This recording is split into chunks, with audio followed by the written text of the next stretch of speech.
Welcome back to clean news Rajasthan. चलिए देखते हैं राजस्थान की 15 फटाफट बड़ी खबरों को। राजस्थान में 26 सितंबर तक होगी झमाझम बारिश।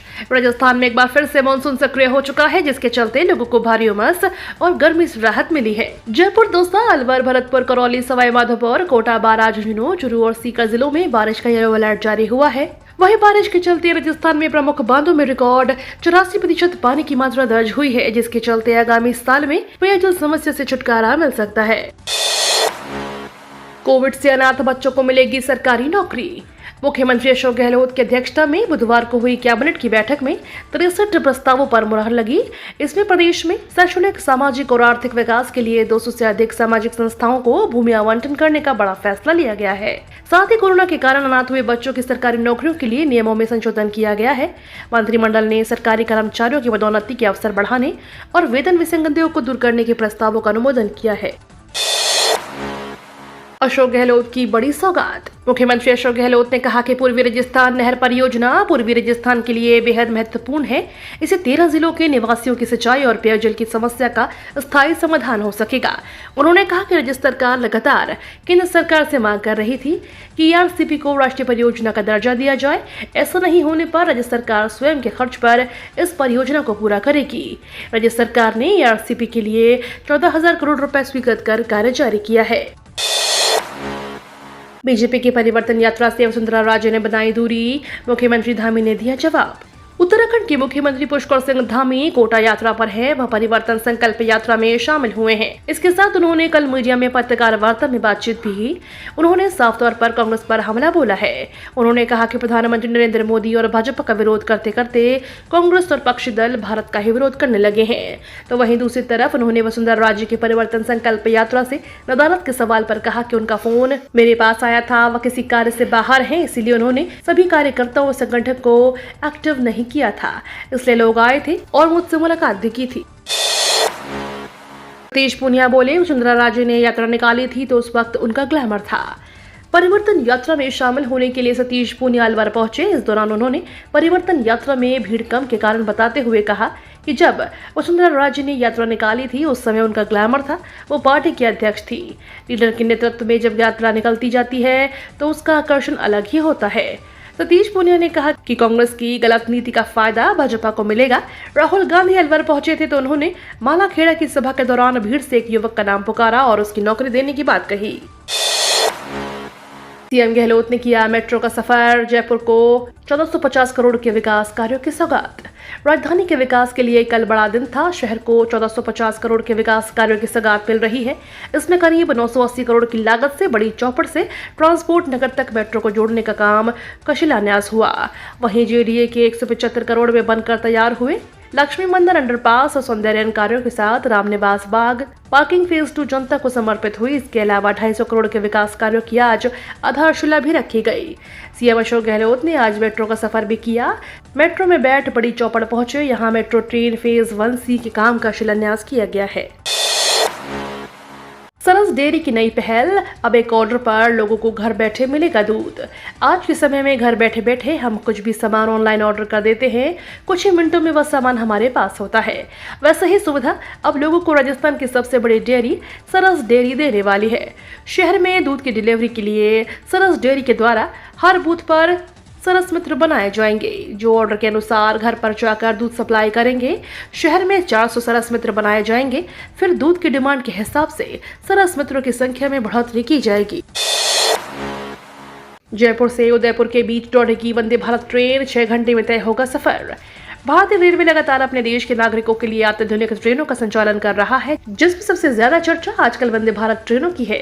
देश के माननीय प्रधानमंत्री नरेंद्र मोदी 14 सितंबर को पूरे देश में एक साथ 9 वंदे भारत एक्सप्रेस ट्रेनों को हरी झंडी दिखाकर रवाना करेंगे, जिसमें एक ट्रेन राजस्थान में उदयपुर से जयपुर के बीच चलेगी। यह राजस्थान प्रदेश को मिलने वाली तीसरी ट्रेन है। इससे पहले राजस्थान में पहली वंदे भारत ट्रेन अजमेर से दिल्ली और दूसरी जोधपुर से साबरमती तक दौड़ रही है। कुछ ही दिनों में राजस्थान को तीसरी वंदे भारत ट्रेन की सौगात मिलने वाली है, जो उदयपुर से जयपुर जाने वाले यात्रियों को अपने गंतव्य स्थान पर मात्र 6 घंटे में पहुंचा देगी। सीएम गहलोत का चुनाव पूर्व बड़ा फैसला। 7 लाख कर्मचारियों को दिया तोहफा। राजस्थान विधानसभा चुनाव 2023 को बहुत कम समय बचा हुआ है। सीएम अशोक गहलोत ने चुनावी मास्टर स्ट्रोक चला है। आचार संहिता लागू होने से पहले हुई कैबिनेट बैठक में गहलोत सरकार ने राजस्थान के 7 लाख सरकारी कर्मचारियों के लिए एक बड़ा फैसला किया है। अब रिटायरमेंट से पहले सरकारी कर्मचारी को 3 प्रमोशन मिलेगा। कर्मचारियों को 9, 18 और 27 वर्ष पर पदोन्नति के वित्तीय लाभ मिलेंगे। नियम 2017 में संशोधन किया जाएगा। इसे चतुर्थ श्रेणी सेवा, मंत्रालयिक सेवा, अधीनस्थ सेवा और राष्ट्रीय सेवा के समस्त कार्मिकों को 9, 18, 27 वर्ष पूरी करने पर एसीपी योजना के तहत पदोन्नति का वित्तीय लाभ होगा। 4 साल से बंद यूनिट से विद्युत उत्पादन शुरू। रोजाना मिलेगी 26.5 लाख यूनिट बिजली। प्रदेश में बिजली संकट के बीच राहत की खबर है। पिछले 4 साल से बंद पड़ी धौलपुर गैस विद्युत तापीय परियोजना से फिर से बिजली उत्पादन शुरू हो गया है। परियोजना की 110 मेगावाट क्षमता की एक इकाई से कल सुबह 4:30 पर उत्पादन शुरू हुआ। इससे प्रतिदिन करीब 26.5 लाख यूनिट बिजली उपलब्ध हो सकेगी। इस परियोजना की बंद पड़ी 2 यूनिटों को भी 30 सितंबर से पहले चालू करने की तैयारी है। शुभ होंगे श्राद्ध। कांग्रेस और बीजेपी के प्रत्याशियों को पितृपक्ष में मिलेगी चुनाव के टिकट की खुशखबरी। श्राद्ध पक्ष में भले ही शुभ काम को वर्जित माना जाता है, लेकिन कई नेताओं का भाग्योदय पितृपक्ष में ही होने जा रहा है। बीजेपी और कांग्रेस नेताओं की राजनीति की बड़ी चाहत श्राद्ध के दिनों में ही पूरी होती जा रही है। दोनों ही दलों ने अनंत चतुर्दशी के बाद अक्टूबर से पहले दूसरे सप्ताह में प्रत्याशियों की पहली सूची जारी करना लगभग तय कर लिया है। कांग्रेस और बीजेपी दोनों दलों की पहली सूची अपनी अपनी कमजोर सीटों के उम्मीदवारों की आ सकती है, ताकि उन्हें चुनाव प्रचार के लिए ज्यादा से ज्यादा समय मिल सके और वे मतदाताओं में अपनी पैठ बना सके। एआरसीपी परियोजना को लेकर जाने सीएम अशोक गहलोत ने किसे नकारा कहा और निकम्मा। मुख्यमंत्री अशोक गहलोत ने गुरुवार को राजधानी जयपुर में विकास कार्यों के शिलान्यास और लोकार्पण समारोह में बिना नाम लिए केंद्रीय मंत्री गजेंद्र सिंह शेखावत पर निशाना साधा। उन्होंने कहा कि प्रधानमंत्री ने वादा किया था कि एआरसीपी को सकारात्मक रूप से देखेंगे, लेकिन दुख होता है कि वे वादा करके भी एआरसीपी को राष्ट्रीय परियोजना घोषित नहीं कर पाए।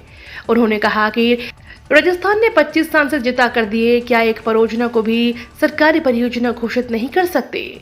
उन्होंने कहा कि मंत्री यहाँ के, हमारे मंत्री जोधपुर से सांसद हैं, इतने नकारा और निकम्मे हैं कि एक परियोजना को राष्ट्रीय परियोजना घोषित नहीं करवा सके। मुख्यमंत्री ने कहा कि उनका काम सिर्फ बहानेबाजी करना और लोगों को मूर्ख बनाना है। राजस्थान विधानसभा चुनाव में बीजेपी कांग्रेस के इन बड़े नेताओं पर ग्रहों का प्रभाव लाएगा ये बदलाव। विधानसभा चुनाव को लेकर आचार संहिता लागू होने में अब कुछ दिन शेष है। ऐसे में कई नेता यह जानने के लिए बेताब हैं कि उनकी किस्मत के सितारे कितने बुलंद हैं।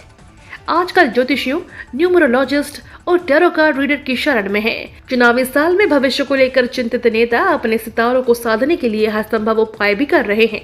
ऐसे में यह जानना और भी ज्यादा दिलचस्प होगा कि राजस्थान की राजनीति में सुर्खियों में रहने वाले बड़े राजनीतिक सितारों के सितारे क्या कहते हैं। वे अगले चुनाव में चमकाएंगे या फिर गर्दिश में ले जाएंगे। जोधपुर के आसमा में बढ़ेगा ट्रैफिक, 15 की जगह आएगी 20 फ्लाइट। भारतीय विमानपत्तन प्राधिकरण AAI की ओर से फ्लाइट्स के विंटर शेड्यूल का कार्य अंतिम तौर पर है। शेड्यूल अपने महीने की 31 अक्टूबर से लागू होगा। जोधपुर में इस दौरान अहमदाबाद, दिल्ली, मुंबई, पुणे, चेन्नई जैसे शहरों के लिए और अधिक फ्लाइट्स बढ़ने की उम्मीद है। एक आध नए शहर से भी फ्लाइट शुरू हो सकती है। वर्तमान में जोधपुर एयरपोर्ट पर प्रतिदिन करीब 15 फ्लाइट आ रही है। इससे अगले महीने तक 20 तक पहुँचने की उम्मीद है। 1.5 करोड़ किसानों को मिलेंगे केसीसी, ऋण लेना होगा आसान। केंद्रीय वित्त मंत्री निर्मला सीतारमण और केंद्रीय कृषि मंत्री नरेंद्र सिंह तोमर ने केसीसी घर घर जाकर अभियान की शुरुआत की है। इसका लक्ष्य देश के प्रत्येक किसान तक केसीसी का लाभ पहुंचाना है। जिन किसानों के पास अब तक केसीसी की सुविधा नहीं है, उन्हें इसे जोड़ने के लिए सरकार की ओर से केसीसी अभियान चलाया जा रहा है। यह केसीसी अभियान 1 अक्टूबर से शुरू किया जाएगा, जो 31 दिसंबर 2023 तक जारी रहेगा। अभियान के तहत यह सुनिश्चित किया जाएगा कि बिना किसी परेशानी के किसानों को आसानी से केसीसी की सुविधा उपलब्ध हो सके। ये तो थी राजस्थान की बड़ी खबरें। रोजाना सबसे पहले अपडेट पाने के लिए क्लीन न्यूज राजस्थान को अभी सब्सक्राइब करें।